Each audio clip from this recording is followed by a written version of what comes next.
Hello, you are listening to Germantown Community Radio, WRGU 92.9 FM. Welcome to the Jumpstart Philly Real Estate Radio Show, a weekly radio program that spotlights positive real estate development and neighborhood revitalization throughout Philadelphia. I'm your host, Derek Hengemil. Jumpstart Philly is a unique community development program that trains, mentors, networks, and provides funding to aspiring real estate developers in 7 different Philadelphia neighborhoods, including Germantown, where the program was founded. Jumpstart believes that you can do well by doing good and focuses on removing neighborhood blight, scattered site rehab, creating a healthy mix of affordable and market rate housing, and avoiding gentrification through slow, steady growth and keeping wealth local. Interviews are conducted during Jumpstart Germantown's weekly JUMPinar series on Monday nights at 7 p.m. held via Zoom webinar. For more information about these events, you can check out the events page at jumpstartgermantown.com. This week, I am speaking with Jumpstart Germantown Mentor and experienced home inspector Bob Warth, who will discuss all you need to know about property walkthroughs and how to complete an effective home inspection for a potential project. I hope you enjoy the conversation, and be sure to check out the podcast version of this program at jumpstartgermantown.com/media.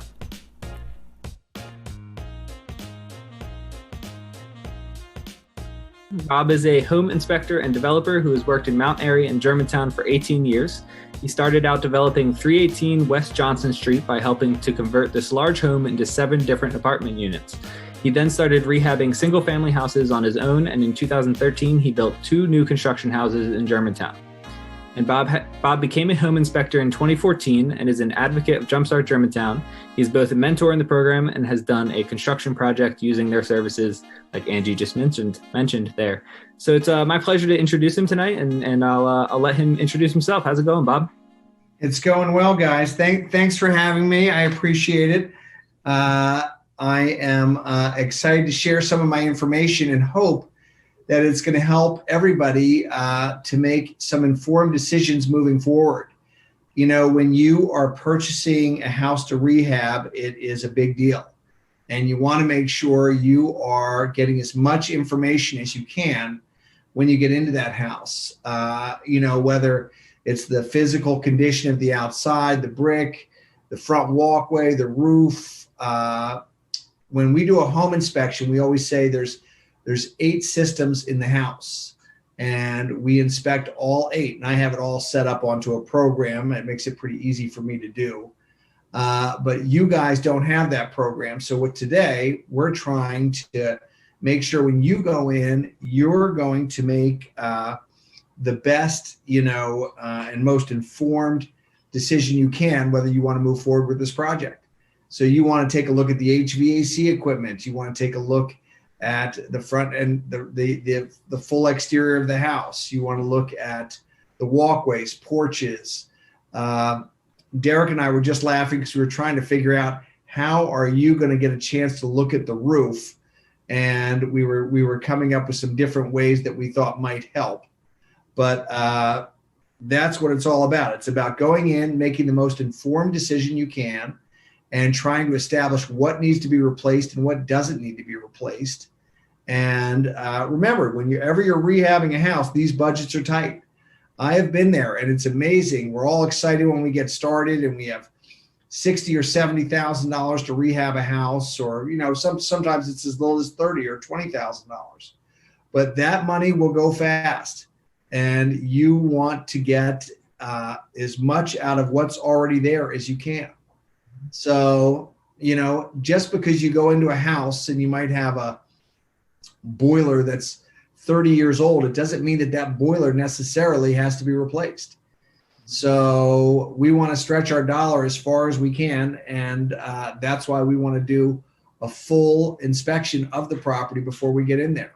So today I'm going to basically talk to you about how I've inspected houses before I've gone in to rehab them and make that determination of what I can salvage and what I can't. I'm always hoping that we all dream that we're going to get into the house that we want to renovate. We're going to pull up the rug and we're going to have these amazing oak floors that are, there's almost no damage. We're just going to have to come in and screen them and it's going to be perfect. That's rarely the scenario. So we want to know what we have to do and what we don't. And, hopefully, like I said, make sure that when we get in there, we're able to take that budget that we've established and finish the project. So with that being said, we're going to talk about each and every different aspect of what we're going to look at inside the house. Oh, that's great, Bob. And that is exactly what we're here to do. So I appreciate you laying that out. And I know we only have about 35, 40 minutes to talk here, but we'll cover as much as we can, and maybe we'll have you back if we can. Okay. So I'm going to jump in and just start with the first question. I mentioned in my introduction that you're both a developer yourself and a home inspector since 2014. Tell me a little bit about your experience with both. When you were a developer, did you fall in love with the inspection so much that you decided to become a home inspector, or Actually, no. I literally couldn't stand home inspectors, so I became a home inspector. There you go. Because guess what a home inspector does? He comes in, you've done all this beautiful work, you've gotten the house looking great, and you're all excited about what you're delivering to your buyer. And this guy comes in, or a woman, and comes in and tears it apart and talks about all the negative of what's in the house and what hasn't been done and what has been done. So I actually became a home inspector because I was hoping somebody would make a little bit more of a fair evaluation and maybe indicate some of the good things about the renovation and not just the bad. That being said, I'm a pretty tough home inspector. I go and I find plenty wrong with the houses. But we're hoping, the idea is we're hoping when I get in there that some of the bigger things are looking good. What's better than when I get into a house and everything's structurally sound? Nothing. It's the best part of a home inspection. When I come in, the floors are all level. I don't have any foundation issues. I don't have any floor rafters, not floor rafters, but floor joists that are rotted and having issues. And, that's always one of my favorite things. So in 2014, after I had finished building 2 houses in Germantown, I decided to go in and become a home inspector. And I was really glad I did. I've had a great experience, and I've really learned what to look for and what not to look for, and really help buyers, the people who are hopefully buying the houses you guys are renovating, establish what has been done well and maybe what they're going to have to tackle in the future.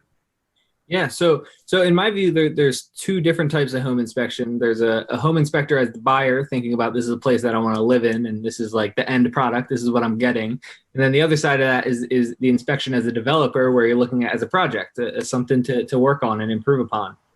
So what are the differences? I'm sure there's plenty, but maybe point out the difference between those. They are 2 very different inspections.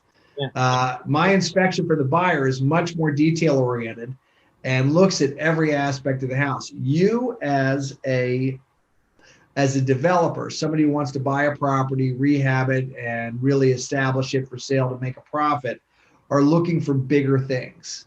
And one of the things I really want you to look for when you come in is I want you to come in and I want you to look at, when you come in, I want you to look at everything from a structural standpoint. So what's one of the first things I look at as a home inspector when I look at the front, side, and back of the house? I look at all of the brick. I look at all the mortar joints in the brick. I look at all the lentils over the windows. Lentils are what actually support the brick over top of the window. And there's nothing worse than when you see old, cracked and sagging bricks over top of a window. The lentil is no good and it has to be replaced. And as a developer getting started, you might not think much of it. You're like, we can just go up there and throw some mortar in it. That's not the case. When you see a lentil that is gone, you have to replace that steel angle iron or that concrete lentil, depending on what's up there. And it's expensive. I use a guy out of Germantown, a guy named Rudy Graham, and Rudy usually charges me about $500 per lentil. Now, if I have 2 or 3 that need to be done, the price will come down. But you want to make sure that when somebody buys that house, that the home inspector is not going to come in and throw out a structural issue, because when he does, a lot of time that's going to end that buyer purchasing your property. So we want to make sure when they look at the house that they see a house that's structurally sound. That's what I was saying earlier. That's level, the lintels are good, the bricks are all pointed, and that they feel 100% confident in their investment. So you, as the developer, want to come in and say, all right, I'm looking at this house. There's 4 lintels that are no good. And I want to make sure that you budget, $300 to $500 per lentil to make sure that you are going to be able to deal with these and deal with them correctly, so that they're going to be, structurally sound, and the house is going to look good from a visual standpoint when somebody comes to see it. Gotcha. So, and I imagine if you're walking through as a purchaser, someone who wants to live in a house, you're not really looking at that sort of stuff. You're focusing on what looks pretty and how you're going to like living in it. I like that. It's like you're immediately, even before you step foot in the door, you're already looking for things that are going to, make your life hell down the road, right? That's right. I always look at porch posts too. How many of these houses that we go into rehab have a front porch? Or a back porch. I would say almost 50%. And when I go in, I want to see that the porch is structurally sound. I want to see that the posts are solid, that there's a beam up in place, that there's a ceiling on the porch, and that when people get in there, remember, one of the biggest things is your first impression that you put on a person when they're buying the property. And when they come in, if it doesn't look right, trust me, they're not going to be there for long. So that front porch, making sure everything is structurally sound, is important as well. To the beam coming across, to the post supporting it, making sure that the flashings, that the roof is attached properly. If the porch is pulling away, you're going to have to estimate that it's going to probably be $1,000 to get it repaired properly, and to get somebody to jack it in and reattach it and make sure that it's structurally sound. So remember, the first impression people get of your property is the most important. And the same thing when you go in to purchase your house. You're not going to get a perfect house, because usually you're trying to get something that's a little less expensive. But hopefully you're not coming in and you're not going to have big structural issues like posts that are rotting, things that aren't set properly, and like I said, bad lintels, things like that, where there's structural issues, and they're going to be expensive to repair. Okay, so before we walk through the door and continue on that, the order of inspections that you do, I want to just talk about the inspection of a whole a little bit. And in your viewpoint, for a developer, somebody who's looking for their first or second project of a single family home in Germantown, what should their goal at the end of the inspection be? Should it be, yes, I'm going to buy this, or yes, I'm not going to buy it? Or is there more complexity to that? Maybe you inspect 3 different homes. How do you rank them? How do you what's the, what is the goal after an inspection, rather than sold or not sold? Or is that the goal? I can only speak for myself with the goal. And my goal when I used to go in and look at these houses was trying to establish a budget for renovation, and making sure that I was fairly accurate with how much work needed to be done. And there's nothing worse. I always say, what's the worst part that people never think of with a home inspection? And guess what it is? Chimneys. Nobody ever thinks of a chimney. Mm-hmm. And whenever you have a chimney repaired or replaced or worked on, it's expensive.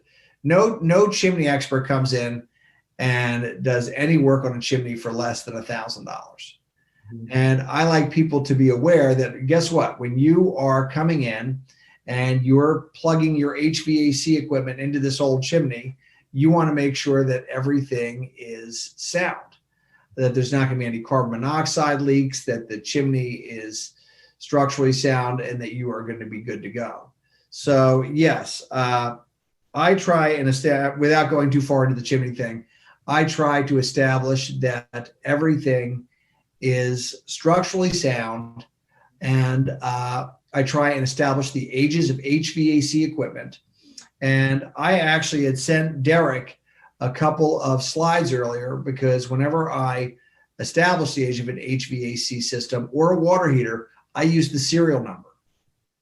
So take a look. You're looking at serial numbers right now.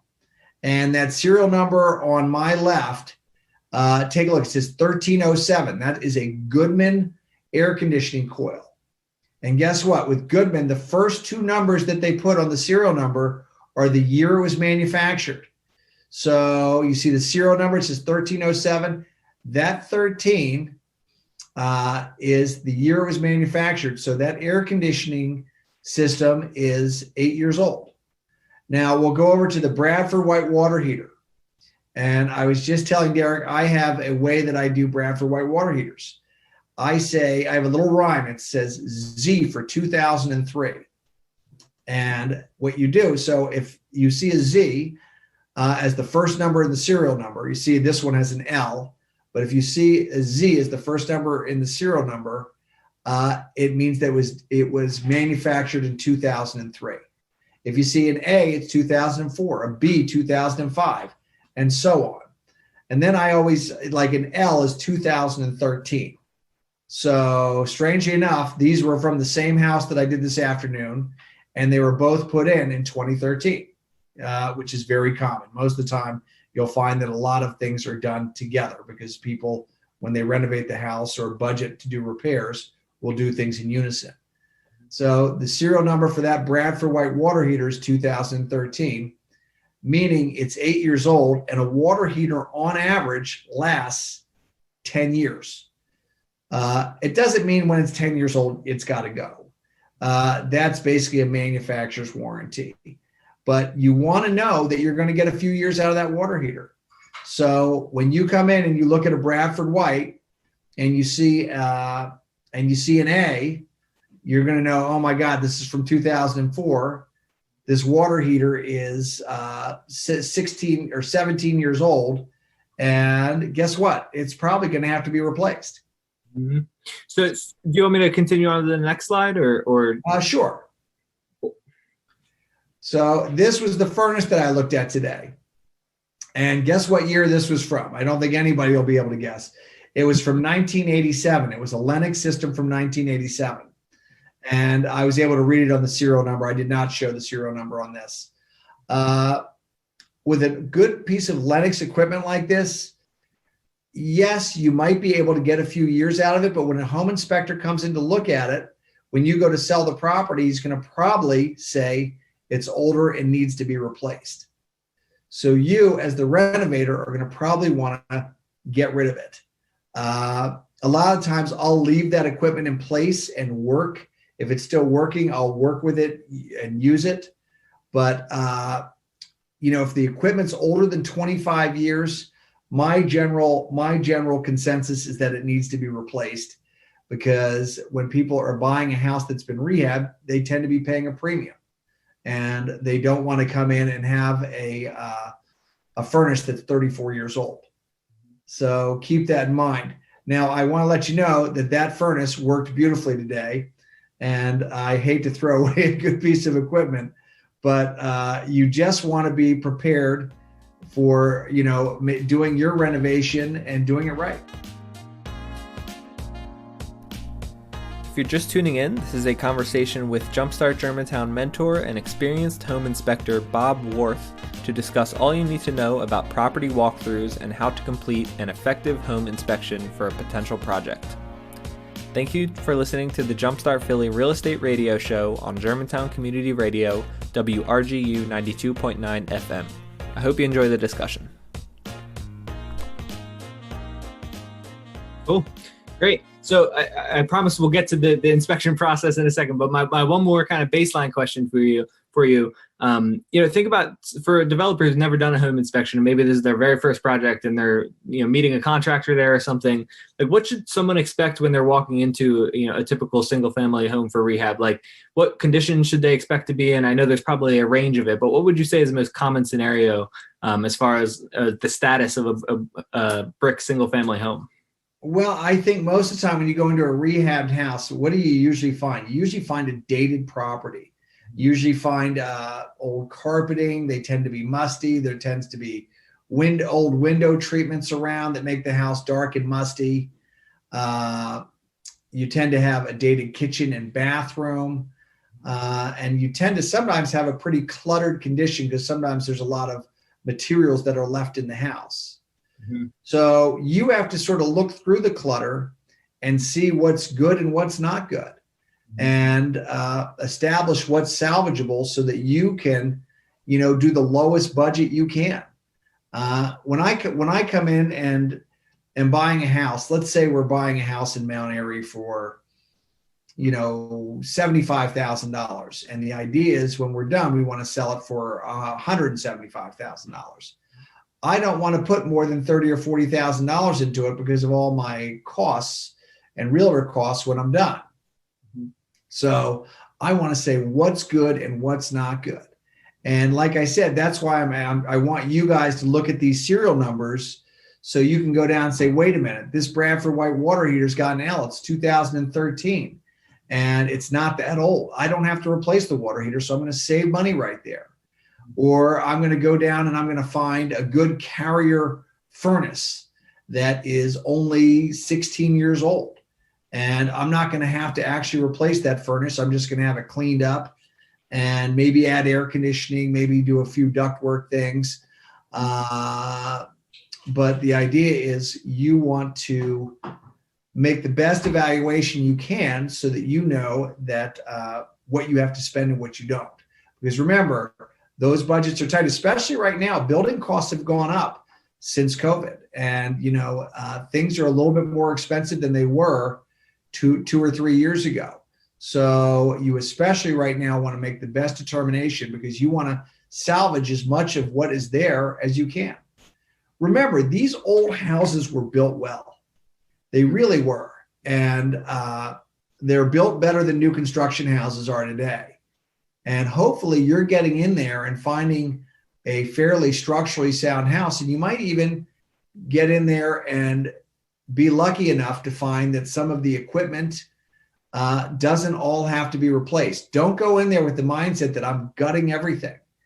How much would I love to come in and find like an old, like GE profile range that is maybe 10 years old, that all I have to do is clean up? Because trust me, it's going to be probably better than some range you're going to buy at the Home Depot today. You want to stretch your budget as much as you can. And that's why I want you guys, when you go in, to inspect it as thoroughly as you can. So you know what you have to do and what you don't have to do. And that's why we're here today, to make sure that you're sort of educated in what to look for and what not to look for. Okay, so let's jump on in, and I think if you have anything more to say about the exterior, about that first step, when you get out of your car and you're looking at the property, I'll let you continue on, and let's say you open the door and you go in. What's the next step? All right. Usually the next step after I go and take a quick look around the first floor, I usually go right to the basement. And when I get down to the basement, here's what I'm looking for. I want to go and look at all the floor joists. Hopefully the basement's not finished and you can actually see what's going on down there. But I want to look at the floor joists. I want to look at the foundation. I want to make sure there's no big cracks. I want to make sure there's no rot in the floor joists that are supporting, the first and second floors. I want to make sure that things look structurally sound. I want to make sure there's no termite damage. So I will go through and grab a flashlight and go all the way around the perimeter of the basement to take a look and see what I'm dealing with. No basement's perfect. You're always going to find a little bit of rot. You're always going to find a musty, dirty condition. But the idea is you want to know what needs to be repaired and what doesn't. The next step I do is I look at the utilities. How many utilities do we have with every house that we buy? Usually 3. We have water and electric in every property. And then we have gas in probably 90%. So I want you guys to take a look, and I want you to take a look at that water line. We're hoping that you're going to have a good copper water line coming into the house. And we're hoping that it has a shutoff valve that is operational so that when you go to do your renovations, you can shut the water down and make whatever pipe changes you need to make. With electric, Most row homes that you guys are going to look at are going to be 100 amps. That's the standard. Sometimes you'll see 200 amps, but mostly it's single family houses that have 200 amps. When you have 100 amps, you are going to have multiple gas appliances because the 100 amps is really geared towards just doing the electric for the house. You might have a dryer or an electric hot water heater, but remember, an electric range, if you have an electric stove or range, uses 40 or 50 amps. So it's better with a 100 amp service to have gas. I have a theory, and I tell everybody I inspect the house for every day, 2 or 3 times a day. I say, if you have your choice between gas or electric, get gas. Gas is more efficient. It's nicer to cook with.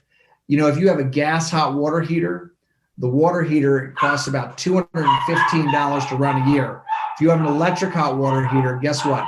It costs about $450 a year, over twice as much. So I always say, if you got your choice between gas and electric, go gas. Well, let me ask you about what if, because you mentioned it when you started talking about the basement there, what if the walls are up in the basement and it's finished? Are you kind of out of luck, or you know, should you look for a mechanical closet or something? No, absolutely. You look for a mechanic wherever you have access.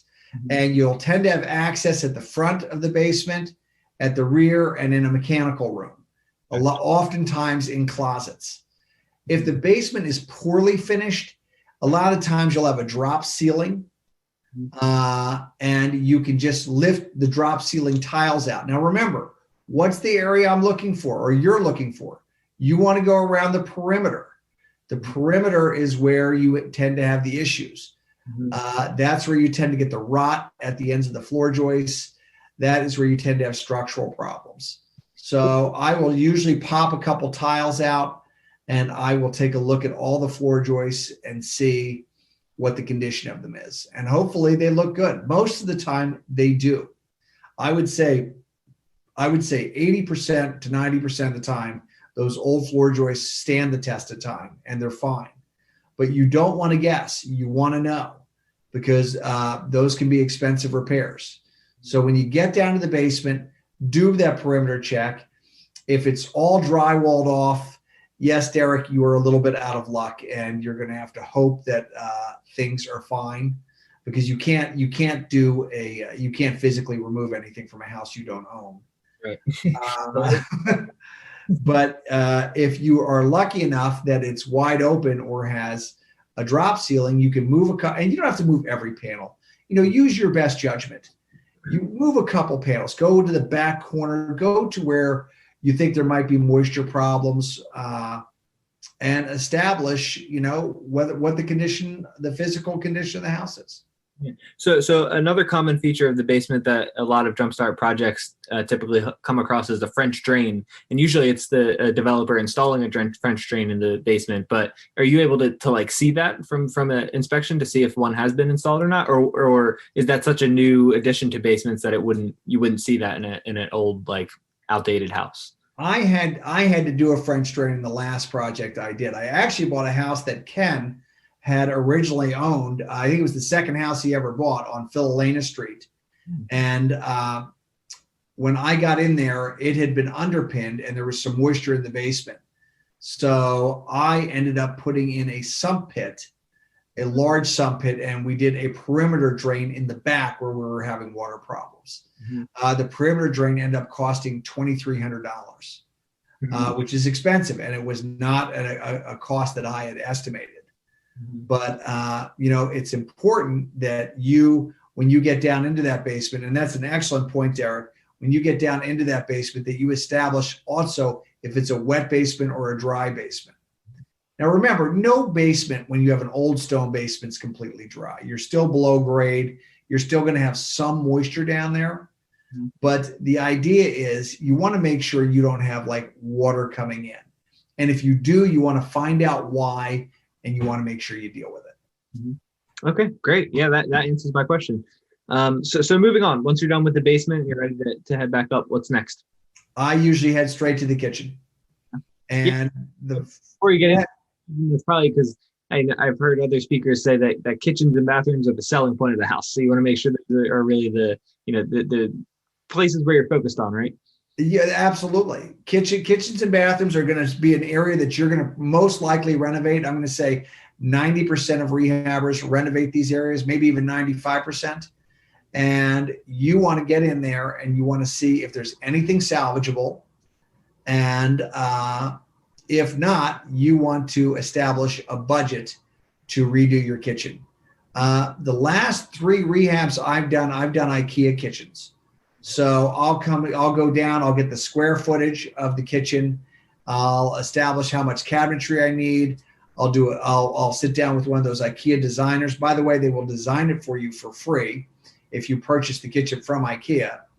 And it will help you to put together a plan. This is something you should have. This plan should be in place before you purchase the property. Remember, you right off the bat, when you're coming in to do this inspection before you purchase the property, want to establish your budget. That's really one of the biggest reasons for the inspection. I've probably said this about 5 times now. And I want you to go in that kitchen, and assuming that the kitchen is a complete gut, I want you to get the square footage of the kitchen, say it's 10 by 10. I want you to establish just a general idea, and you can use where their current appliances are as a general layout, and put together a general plan of how you're going to do it, and then go down to IKEA. All you need is the measurements. If you have the measurements, they can help you establish what you need and the cost. I don't think IKEA sells appliances anymore. They used to have an appliance line. So then you'll go and do an appliance package. I usually do them from Gearhart's or Home Depot. And it usually ends up being about $2,500. And that's your refrigerator, microwave, range, and dishwasher. So that's how I do it. I, on average, budget $10,000 to $15,000 for a kitchen. And remember, I keep it simple with kitchens. Black and white. That it's timeless. It's what people like. You don't necessarily have to do granite countertops. They make good Formica countertops. You can do butcher block, but you want to stay within a budget that works for when you sell the property. Remember, if somebody wants new countertops, they'll get their own new countertops when they're ready, and they'll get what they want.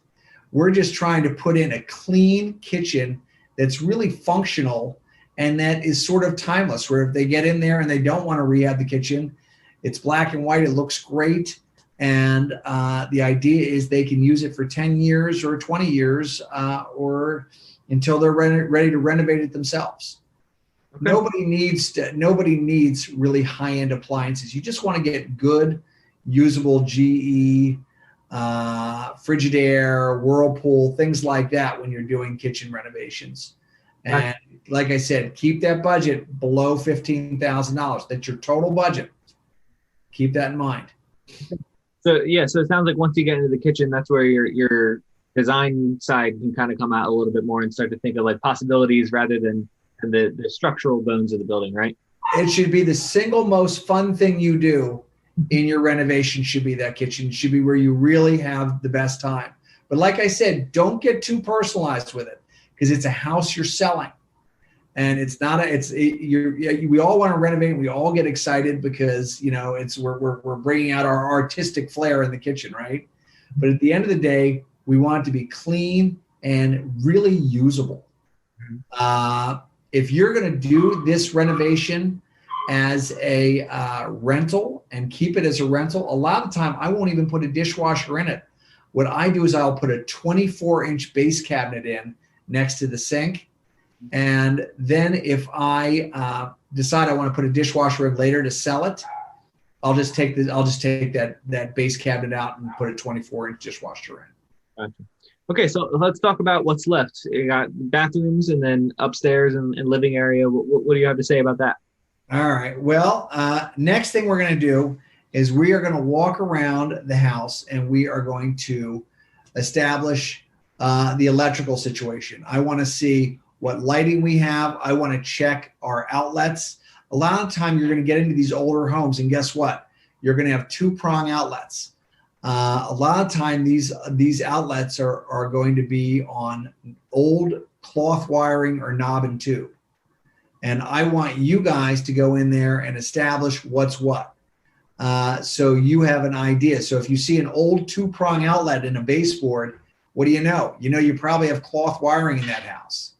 I want you guys to make sure that the lighting in the house is good. Remember, it's all about functionality. People want to come into a well-lit house, and they want to be able to plug in their stuff. Yeah. So keep that in mind. I like it when I see a lot of these older homes. A lot of times they will have run dedicated lines up for window air conditioners. Mm-hmm. And say you guys buy a house and it has hot water heat where you're going to go in and there's no furnace, there's a boiler, and you have radiators. Mm-hmm. Guess what? You can't put in forced air through radiators, right? So a lot of the time you are going to be assuming that these people are going to have to use window air conditioners. Mm-hmm. You cannot use a window air conditioner off a 2-prong outlet. It needs to be a 3-prong outlet, and it needs to be grounded. So hopefully you'll get lucky enough and find these established 3-prong outlets up by windows in the bedrooms. But a lot of times you won't. So you're going to have to run these dedicated lines up, because guess what? The home inspector is going to call it out if they're not there. So keep that in mind. Yeah, and going back to what you're saying about like establishing the electrical integrity of the outlets and everything, can't imagine someone's going around trying each outlet and like that in the weeds about it.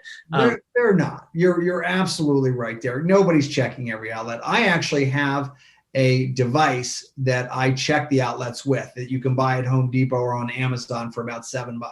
Okay. And basically you plug it in and it shows you whether it's grounded or it shows you whether it has reverse polarity. And whether the outlet's established properly. Okay. And before the end of this, I will grab it out of my bag so everybody can see it. Cool. It's a great thing to have so you know. And remember, older houses are older houses. They're not perfect. And when you go to sell it, even if it's rehab, it doesn't have to be perfect. You can have a little bit of older knob and tube wiring in there. It doesn't all have to be taken out. But you want to make sure that it's not going to a high use area. Guess what? If I go in and I find an 8,000 BTU air conditioner plugged into some 2-prong outlet with an adapter that I know is knob and tube, I am flagging. It's one of the first things I'm going to flag, because guess what? It's a safety hazard.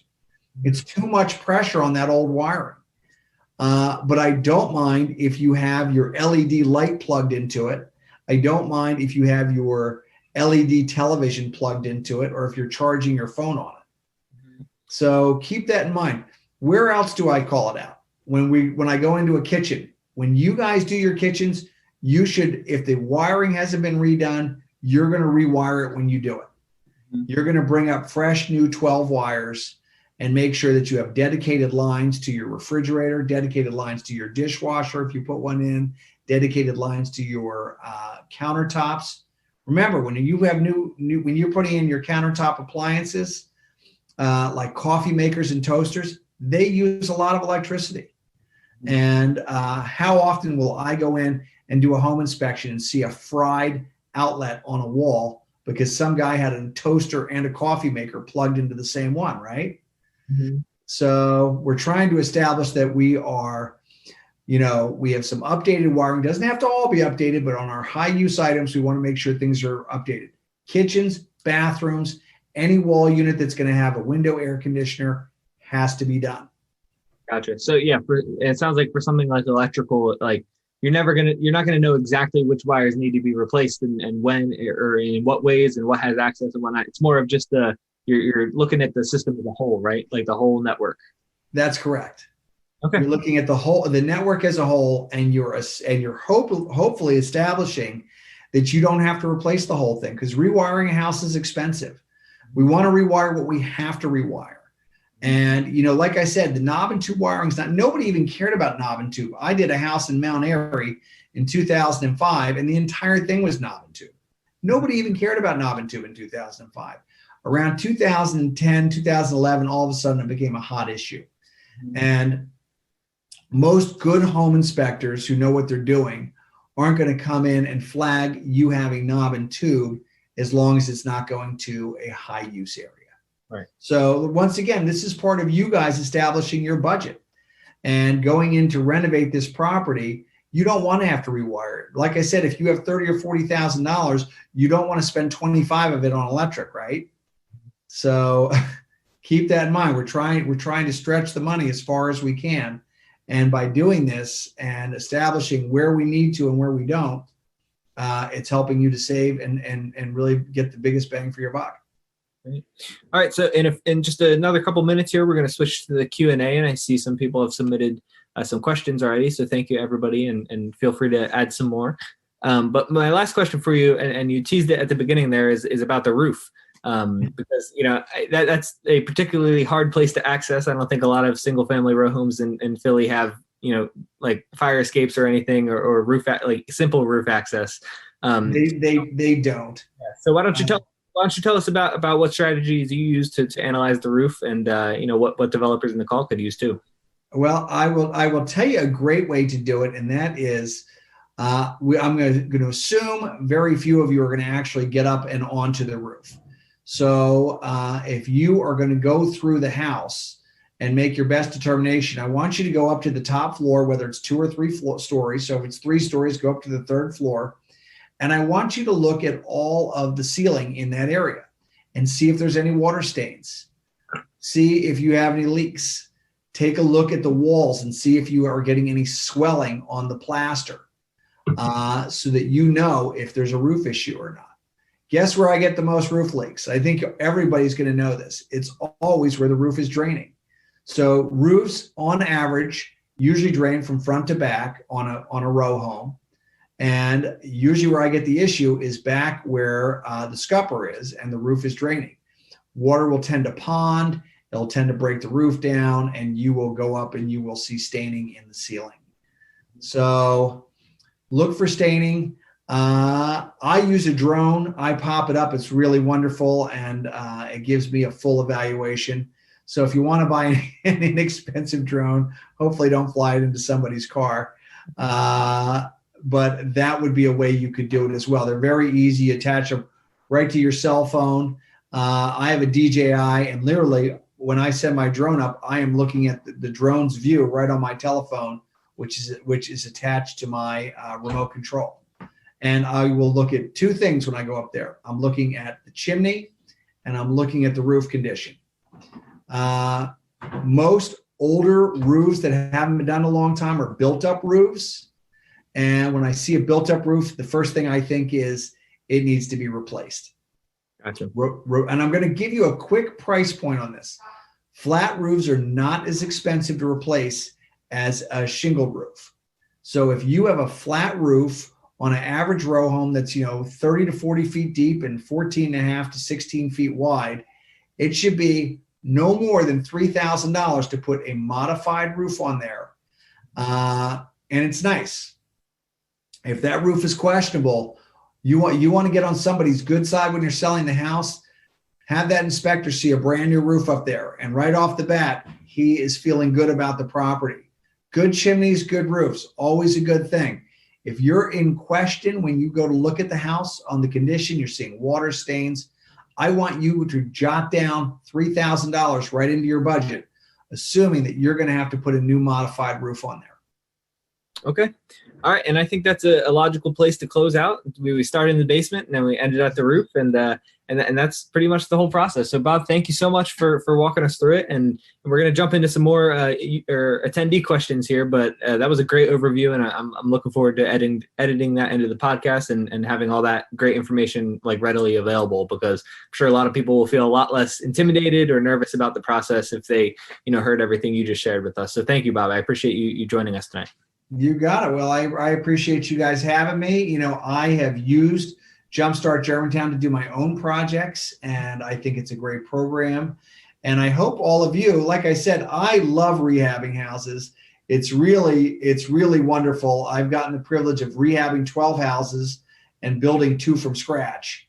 I think if it's something that you love, I think you'll have a great experience and you'll have success.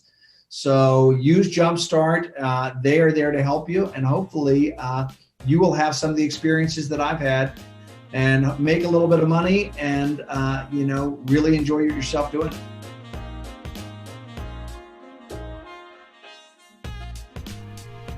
And that concludes my conversation with Jumpstart Germantown mentor and experienced home inspector Bob Warth to discuss all you need to know about property walkthroughs and how to complete an effective inspection for a potential project. Next week, I'll be speaking with the founder of Trades for a Difference, Jordan Paris Ferrarini, who will share his tips for getting through a renovation quickly without losing quality along the way. The interviews on this program are recorded during Jumpstart Germantown's weekly JUMPinar series, which takes place every Monday night on Zoom webinar at 7 p.m. If you'd like to participate in a live Q&A with our guests, be sure to head to jumpstartgermantown.com/events and register for next week's JUMPinar. And if you're interested in starting a Jumpstart program in your own community, you can visit gojumpstart.org and see our how-to training guide and open source training workbook. Thanks so much for listening to the Jumpstart Philly Real Estate Radio Show on Germantown Community Radio, WRGU 92.9 FM. And be sure to tune in next week.